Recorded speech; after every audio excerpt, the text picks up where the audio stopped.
Yes, good afternoon, Ian. Yes, I'm very privileged to work with nurses on a day-to-day basis. I'm also a registered nurse myself. So I feel like I've kind of I'm advocating for them. I have their heart in mind here. And I think the issue for the nurses is it's not just about pay, it's about conditions and it's about patient safety. For nurses, their patients come before everything. Now, I know that might sound quite contradictory, bearing in mind that nurses are wanting to leave the patients on strike, go out on strike.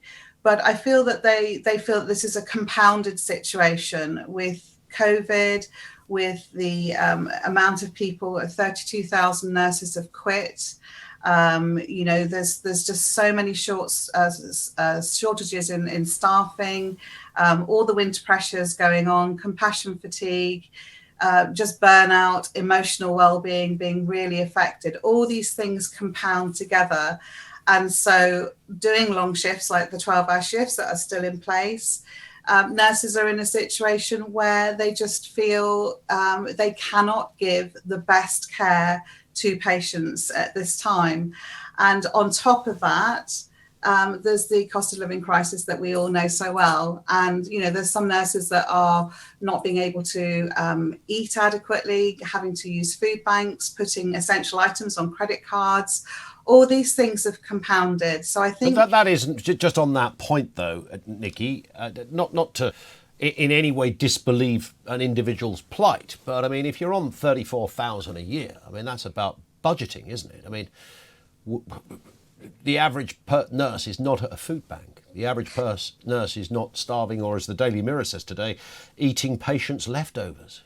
Yeah, a band 5 nurse comes in at around about just over 25,000. And I appreciate not everybody is in this situation, but in real terms, the nurses have had a pay cut of around about 20% since 2008.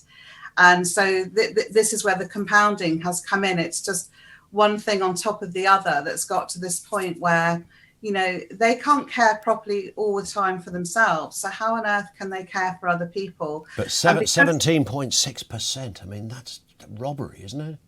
Well, like you say, it's a starting point because something has to shift. And we also need to make the profession a really attractive place to retain people and to invite more people into the service. We have, nearly 47,000 vacancies, in fact, probably more. So there's got to be a way to make sure that our amazing NHS continues for the future and that people want to join the NHS because it has a great career pathway for them. They feel well supported and they do a job that they absolutely love. What about the nurses that didn't vote for this? Presumably they are satisfied with the situation as it is. Well, it's an interesting one. I spoke to a nurse earlier today, and she's actually a nurse that's come from abroad, absolutely loving her role here. And she said to me that she would decide not to strike because she didn't come to this country to strike. She came to work. But most importantly, she added, she felt that nurses need to be fairly paid and that wasn't the case. But what she was happy to do was to be there in the place of her colleagues. She felt that she was supporting them by filling the gaps for them if that was necessary. There it is. Listen, Nikki, thank you for that. Nikki Goodhew, who is a registered nurse clinical career manager at Nurses.co.uk. So she knows the job and she knows the profession and can have an overview as to what some of her colleagues, she says, are going through. 17.6%. I know it's a starting point, but it's a stupid starting point if you want public support.